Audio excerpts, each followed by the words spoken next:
The rifle range goes quiet when the base commander asks a simple question. Who here can shoot left-handed? Boots shuffle. Recruits smirk. Then a 78-year-old cafeteria cook named Harold Granger lifts his hand like he is ordering coffee, not volunteering for humiliation. A sergeant laughs under his breath. Someone whispers, "Grandpa's lost." Harold doesn't blink. His left fingers flex once, steady, practiced, while his eyes stay on the targets as if they already belong to him. If tense stories of hidden skill and long-delayed respect pull you in, subscribe now. You'll want to see what happens when arrogance meets a man who never brags. At 600, Fort Briarwood smells like gun oil, wet grass, and burnt coffee. The rifle range stretches out under a low slate sky, red flags snapping in a wind that bites through fatigues.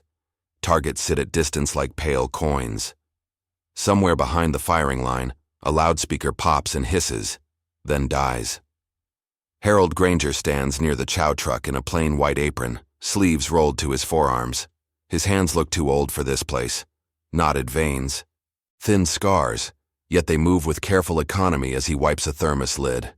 His mouth sits neutral, but one corner tightens when laughter carries. Major General Alistair Kearney walks the line with a clipped pace, eyes sharp, jaw set. He watches today's advanced marksmanship evaluation like it is a courtroom. Beside him, Gunnery Sergeant Marcus Doyle, range NCO, thick neck, permanent squint, keeps a clipboard tucked to his chest. Recruits cluster in squads, rifles slung, confidence loud. Private Braden Holt, all swagger and freshly starched uniform, leans toward his friend. "They got the kitchen staff doing morale now?" he says, chin jutting. Private Lucas Vance snorts. "Maybe he'll bake the bullets." A few others chuckle, shoulders bouncing, eyes cutting toward the old cook. Corporal Nadia Reyes, assigned as safety observer, notices Harold's stillness. Her gaze flicks to his left hand, how it rests, how it never fidgets. She watches his eyelids lower for a half second, like he is listening to a rhythm nobody else hears. General Kearney stops and speaks without raising his voice. "We have one slot for a left-handed shooter demonstration." He lets the words hang. "Who qualifies?" No one answers. Holt's grin widens. He waits for someone else to fail first. Doyle's pen pauses midair. Then Harold steps forward from the chow truck, apron fluttering, boots soft on gravel. "I do," Harold says simply. A beat of silence. Then Holt laughs out loud.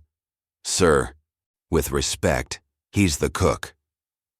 Doyle's nostrils flare, his lips press thin. Harold's eyes stay calm, but his jaw muscles tick once. He accepts the offered rifle with both hands, and before he even brings it to his shoulder, his left thumb and forefinger make a small, precise adjustment on the sight. Professional, unthinking, like muscle memory waking up.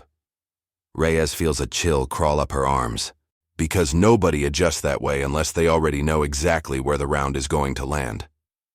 And General Kearney, watching Harold's hands, stops blinking.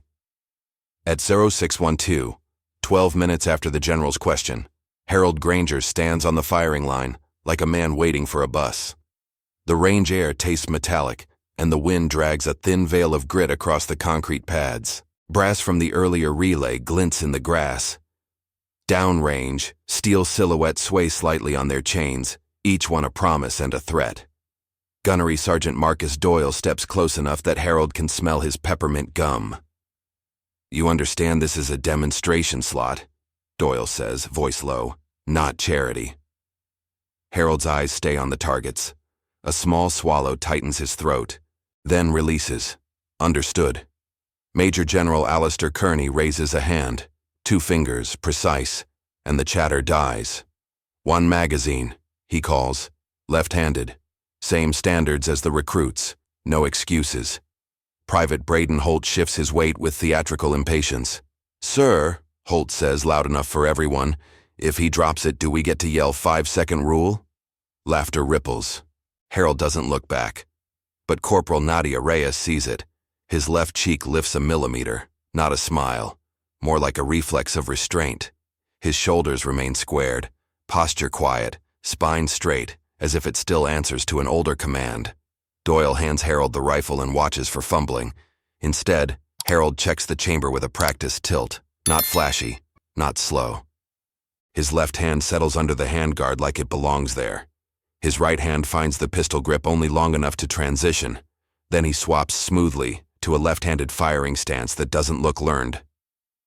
Reyes's gaze drops to Harold's fingers again. They don't tremble. They don't hunt. They choose. He makes another tiny adjustment. Breadcrumb 2. This time a subtle shift on the rear sight windage, then a tap on the elevation drum as if he remembers a number he refuses to say out loud. Holt notices. His grin falters, then returns sharper. "Look at him," Holt mutters to Lucas Vance. "He's pretending." General Kearney's eyes narrow. The kind of narrowing that isn't suspicion. It's recognition trying to surface. At 06:15, the loudspeaker crackles back to life. "Shooter ready," a range tech calls from the booth. Harold inhales through his nose. His nostrils flare once, then settle. The rifle rises to his left shoulder. The buttstock meets fabric and bone with familiarity. His jaw tightens. Micro-expression, brief, like he locked something in himself behind a door. "Fire," Doyle commands. The first shot snaps the air. The sound is clean, not rushed. A steel silhouette at 300 yards jerks and rings. A half-second later, Harold fires again. Another ring. The recruit's laughter fades into a confused hush like someone slowly turning down a radio. Holt forces a scoff. Lucky. Harold's breathing stays measured.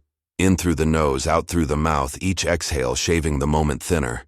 His left eye squints slightly. His right eye stays open, not for show, micro-expression of discipline, because he wants peripheral truth, not tunnel vision.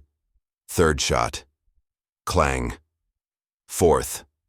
Clang. Fifth. Clang. By the sixth impact, even Doyle's permanent squint loosens. His lips part, then press together again, like he's trying not to react.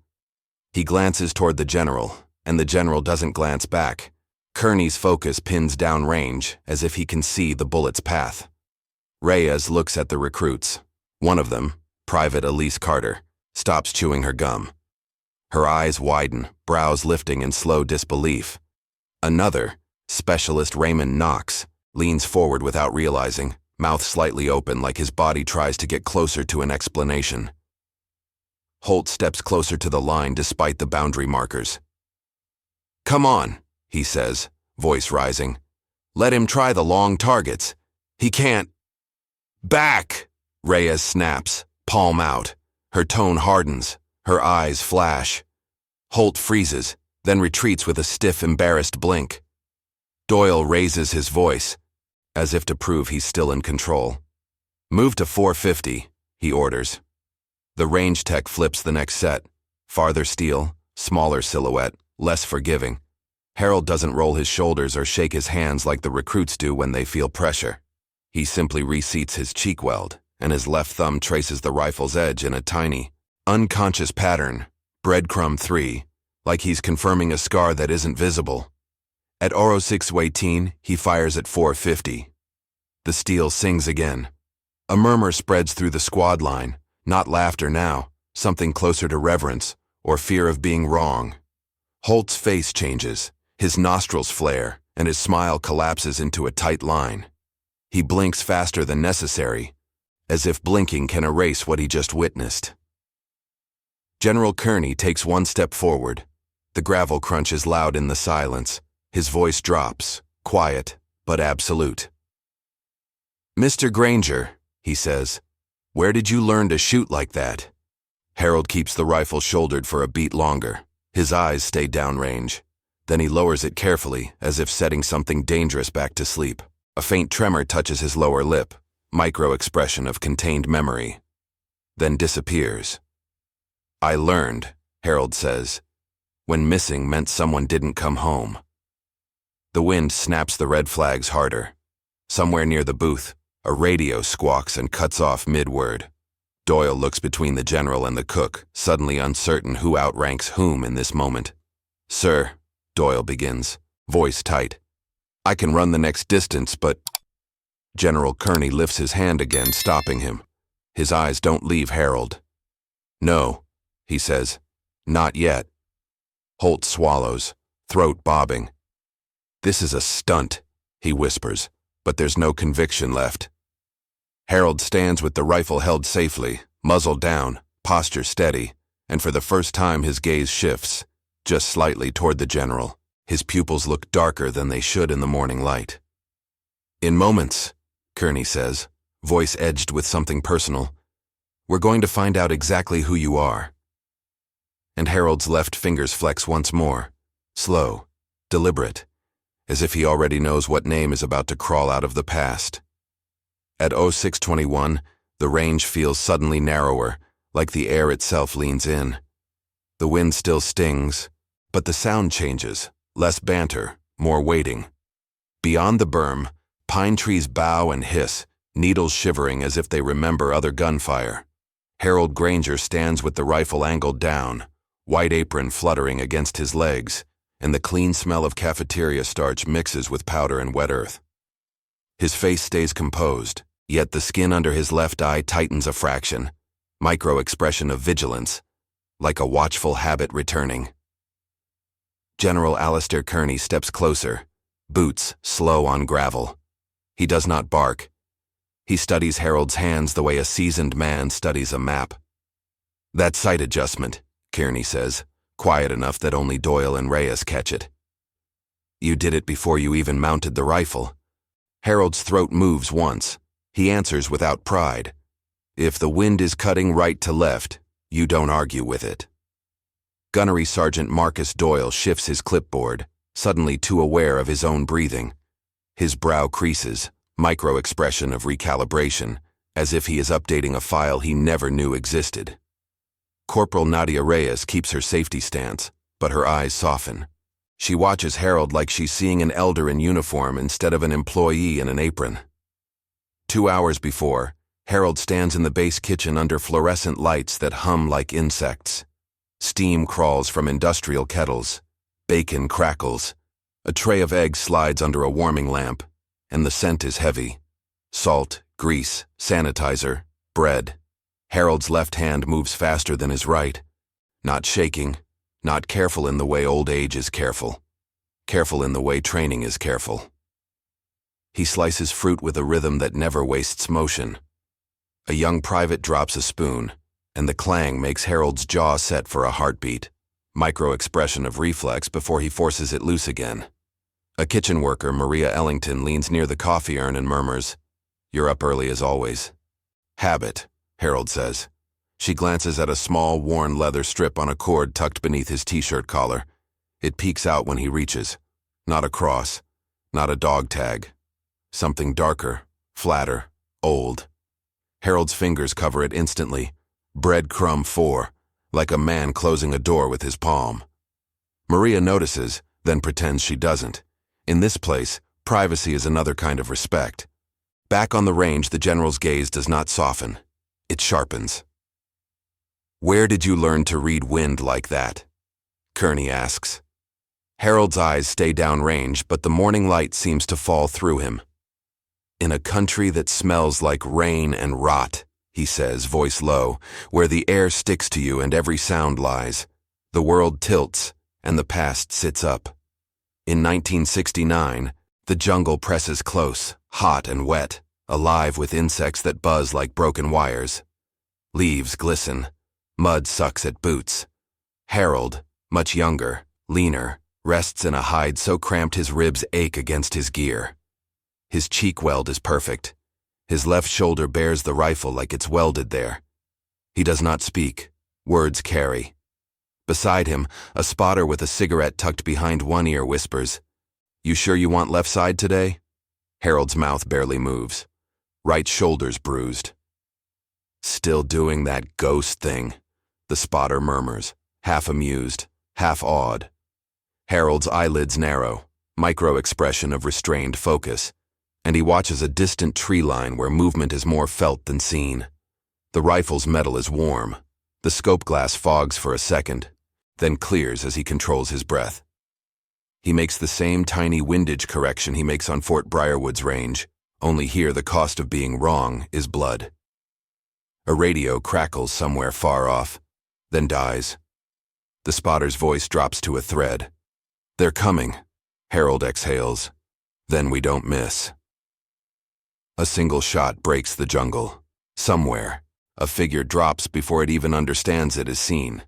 The spotter swallows hard, micro-expression of fear masked as respect, and murmurs, "You don't shoot like a man who wants medals." Harold's answer is flat, honest. Medals don't pull people out. Another memory hits, a night extraction, rotor wash shredding leaves, a wounded kid with wide eyes grabbing Harold's sleeve. "Don't leave me." The kid gasps. Harold's face tightens, micro-expression of buried grief. Then he forces his voice steady.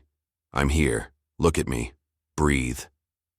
The kid's grip loosens, and the helicopter light turns everything harsh, almost white.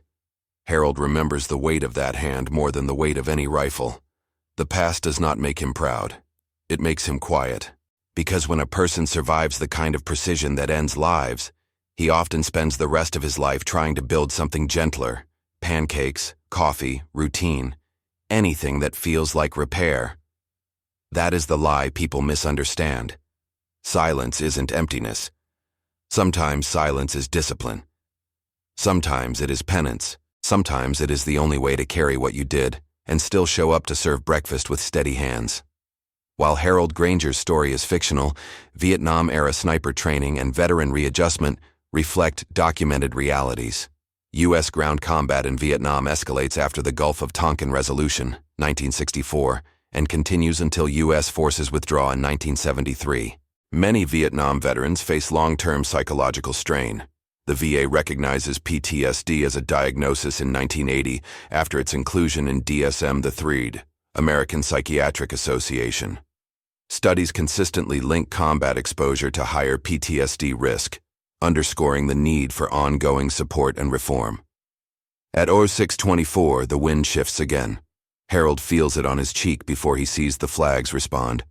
He lowers his chin slightly, micro-expression of decision, and the leather strip under his shirt seems heavier, like it tugs him toward a name he keeps buried. General Kearney's voice cuts through the hush. "Mr. Granger," he says, controlled, "after this relay you and I are going to talk privately."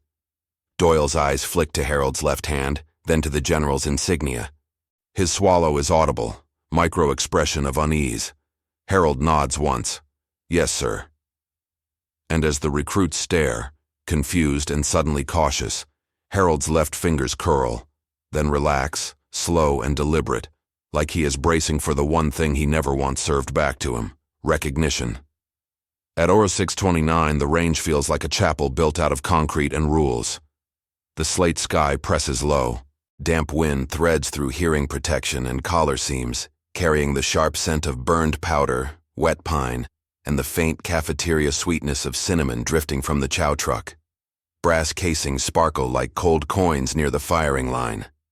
Every recruit seems to stand a little straighter without meaning to. General Alistair Kearney turns toward the range booth. "Bring up the far array," he says.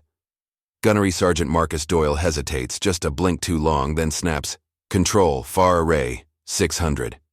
His voice tries to sound routine, but his throat tightens around the last word. Private Braden Holt forces a laugh that lands wrong. 600? Sir, that's...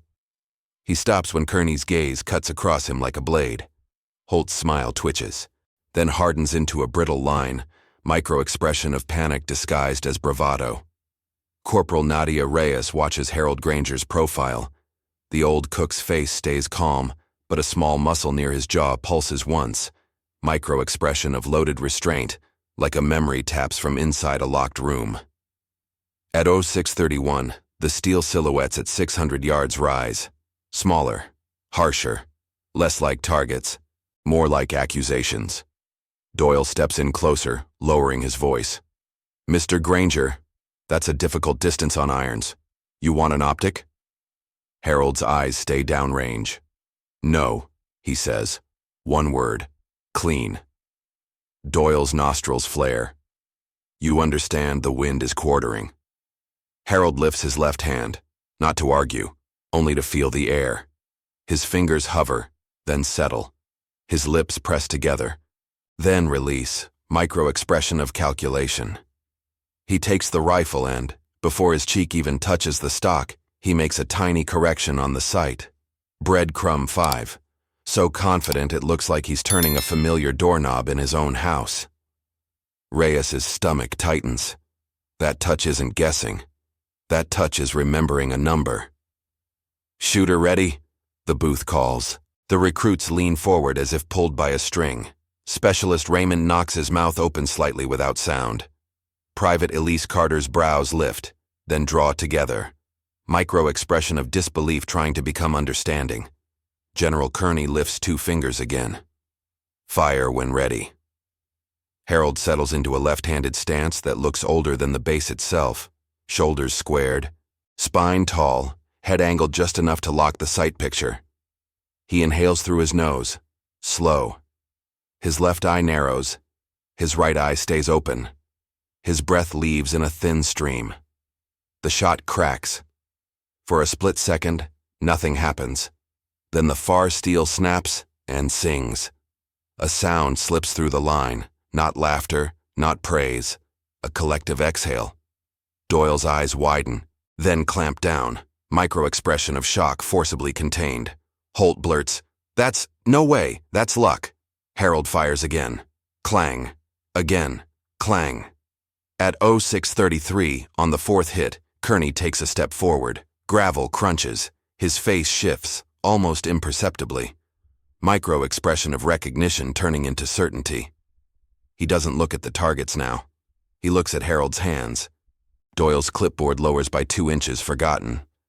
Harold fires the last round in the magazine. The far silhouette jerks and rings one final time, clean as a bell. The echo hangs in the wet air. Silence pours in behind it. Harold lowers the rifle with ceremonial care. Muzzle down, safety on. His throat moves once. Micro-expression of emotion swallowed back. He stands there in an apron, holding a government rifle like a sleeping child. General Kearney speaks softly, but the entire range hears it anyway.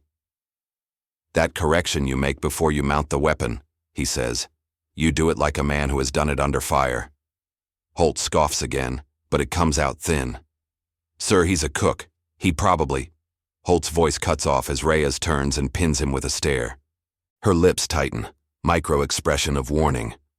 Holt looks away, blinking too fast. Kearney reaches into the breast pocket of his field jacket and pulls out a worn, folded card, edges soft from years of handling. He doesn't read it yet. He studies Harold's face like he's matching it to an old photograph burned into memory. "Harold Granger," Kearney says. "Born in Mobile, Alabama. Drafted Army. 1967. He pauses, then adds quieter. "You disappear from public records for decades." Harold's left fingers flex once, micro-expression of instinct, then go still. Doyle swallows hard. "Sir, what is this?" Kearney finally unfolds the card. A name sits on it, followed by a call sign typed in block letters. He holds it so only Doyle and Reyes can see, yet Doyle's reaction gives it away. His face drains a shade, eyes flicking up to Harold as if seeing a ghost that decides to be real. Reyes leans a fraction closer, reading. Her breath catches, silent. Kearney's voice drops into something like respect with teeth. "They call you the ghost sniper," he says, and the words land heavy. "Most decorated marksman in your unit during Vietnam. The one they can't photograph because you never stay still long enough." Across the line, Private Elise Carter whispers, "Ghost. Sniper." Her hand rises to her mouth. Specialist Knox blinks, stunned. Micro-expression of awe. Holt's face tightens. He shakes his head once, small and desperate. "That's not real," he mutters, but his eyes don't believe his mouth. Harold's gaze stays downrange. When he finally looks at Kearney, his eyes are dark and steady. "That name isn't for bragging," he says. Kearney nods once. "No," he answers. "It's for the truth." Doyle's voice cracks slightly as he finds it again. "Sir, the recruits, they need to—" Kearney raises a hand, stopping him. "Not yet." His stare never leaves Harold. "Because the next part," he says, Doesn't happen on this range. Harold's jaw tightens, then loosens, micro-expression of acceptance. He adjusts the strap of his apron with his left hand, slow and precise, like he is preparing for a different kind of firing line. And as the wind snaps the red flags hard enough to sound like warnings, Kearney leans in and says, "Tell me who buried your file, and why you chose a kitchen over a medal ceremony." Harold doesn't answer immediately. He only breathes once, controlled. Because the truth behind that choice is the kind that ruins careers. At 0640, 7 minutes after the last 600-yard ring, the range looks the same, but it feels owned by a different truth. The wind keeps scraping across the concrete pads. Pine sap and burned powder hang in the cold air. The red flags snap like they're impatient. Recruits stand in a rigid half circle, boots planted in damp gravel, breath fogging behind their ear pro, as if the entire base pauses to hear what authority sounds like when it's forced to be honest. General Alistair Kearney turns slightly, not away from Harold Granger but toward everyone else. His gaze lands on Private Braden Holt first. Holt's chin lifts on instinct, then wobbles when he sees the general's eyes. A thin sheen of sweat sits at Holt's hairline despite the chill, micro-expression of fear leaking through. His fingers tighten around his sling, then loosen too fast, like his hands don't know where to go. "Private Holt," Kearney says, voice level. "Step forward." Holt does it. One step, then another, shoulders trying to stay big. "Sir," he answers, a little too loud. Kearney doesn't shout. He doesn't need to. "You laughed at an elder civilian employee on my installation," he says. "You questioned a safety boundary. You attempted to turn skill into a joke because it threatened your pride." Holt swallows hard, micro-expression of humiliation, and forces, "Sir, I was just quiet." Kearney cuts in. One word. Holt's mouth closes like it's stapled. Gunnery Sergeant Marcus Doyle clears his throat, then speaks like he's reading a verdict. "Private Holt, you're removed from today's evaluation, after-action counseling with your platoon sergeant, written reprimand, and you're assigned to kitchen detail for the next 30 days. He pauses, eyes flicking to Harold's apron. His jaw flexes, micro-expression of discomfort at the symmetry. Effective immediately.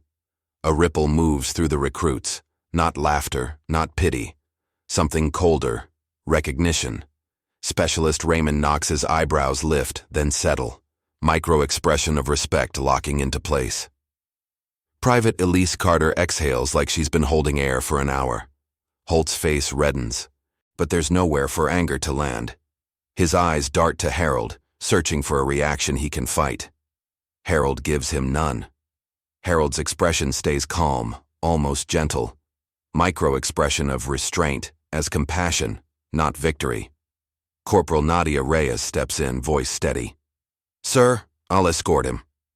Her glance at Holt is sharp enough to cut, then it softens when it passes Harold, like she's silently apologizing for the whole generation.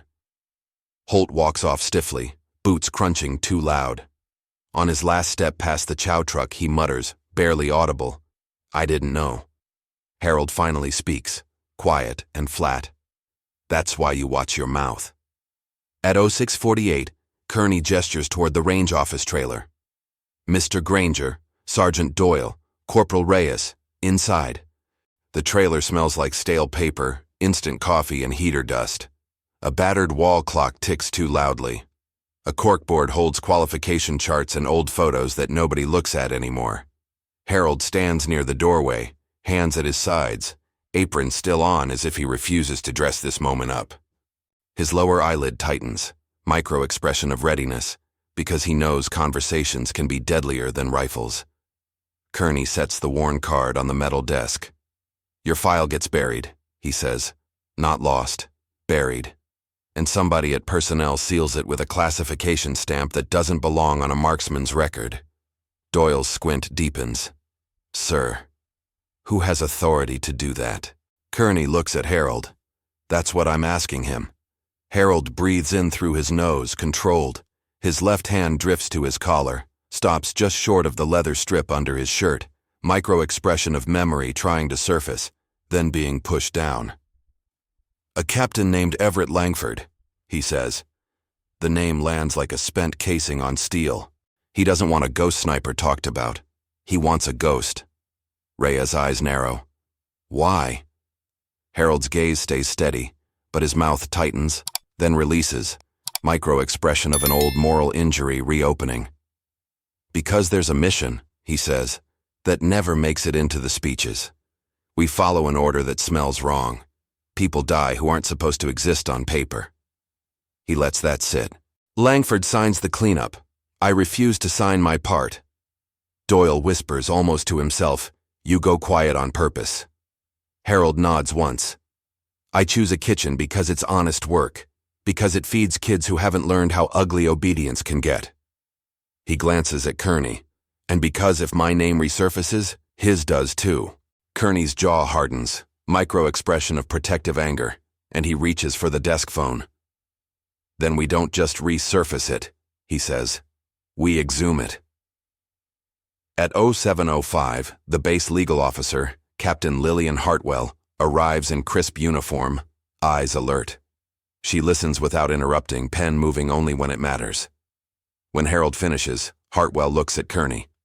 Sir, she says, if Langford's actions involve falsified records and suppression of testimony, we can open an inquiry.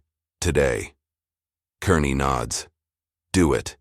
By ARO 8:30, word moves like electricity through Fort Briarwood. Not gossip, correction. Recruits who mock now keep their voices low. Staff who ignore now nod to Harold in hallways. Maria Ellington from the kitchen pauses beside him at the chow line and murmurs, They're looking at you different. Harold ladles gravy with the same careful economy. His eyes crease faintly, micro-expression of weary relief. Let them, he says. I'm not here to be looked at. I'm here to serve. At 1100, Kearney steps into the cafeteria in full view of everyone and stops at Harold's counter. Trays clatter. Forks pause mid-air. The room smells like pepper, yeast rolls, and disinfectant. Kearney sets his rank aside for a second and speaks plainly. Mr. Granger, he says, your record is restored, effective today. Your testimony is protected, and anyone who thinks age or job title defines worth learns otherwise on my installation. Harold meets his eyes. His throat tightens, micro-expression of emotion held in check, and he gives the smallest nod. Yes, sir. And in the sudden quiet that follows, Harold realizes something sharper than justice. The past doesn't vanish when you bury it. It waits. Then it picks the exact moment to rise, left-handed, steady, and undeniable. At 17:10, the cafeteria windows glow amber, and the room smells of yeast rolls, dish soap, and black pepper. Harold Granger wipes a stainless counter in slow circles, shoulders squared, breathing even. His left hand pauses on the rag for a heartbeat, micro-expression of peace in the loosened jaw, before he slides a tray to a nervous recruit who can't meet his eyes. Across the room, Corporal Nadia Reyes watches Private Braden Holt peel potatoes in silence. He swallows, then murmurs, Mr. Granger, I'm sorry. Harold studies him a second, then nods once. Learn faster than I did. Truth is a strange mercy. It doesn't erase what happened. It reorders who is allowed to speak. While Harold Granger's story is fictional, record correction and veteran support reflect real policy shifts. The Department of Veterans Affairs Appeals, Modernization Act 2017, created new review lanes to speed benefit decisions. In FY 2023, the Board of Veterans Appeals issued over 100 000 decisions, VA. These systems still face backlogs and access gaps, especially for older veterans, requiring continued awareness and reform. If this kind of earned dignity hits you, subscribe and stay. More stories are coming, where quiet hands hold the loudest truth.